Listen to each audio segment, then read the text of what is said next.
L'orologio della telecamera di videosorveglianza segna le 3:43 di notte. Dietro a un furgone compare la testa di un uomo che si guarda attorno una, due volte, poi punta alla finestra del chiosco del distributore di carburante di via Fratelli Bandiera a Marghera. È il momento. Con un pesante martello inizia l'opera di demolizione della finestra.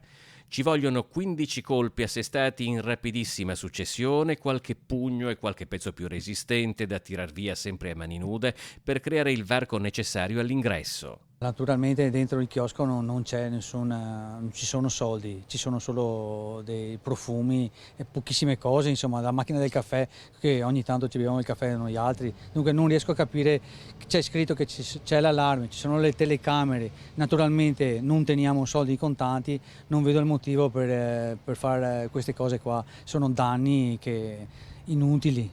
Il raid all'interno del chiosco dura 13 secondi netti. L'improvviso fragore dell'allarme, l'audio non c'è ma si vede la luce che inizia a lampeggiare, fa il suo effetto, a giudicare dalla fuga precipitosa e un po' maldestra del ladro, che oltre ad andarsene a mani vuote lascia sul campo il martello e diverse tracce di sangue dalle ferite che si è procurato tagliandosi braccia e gambe.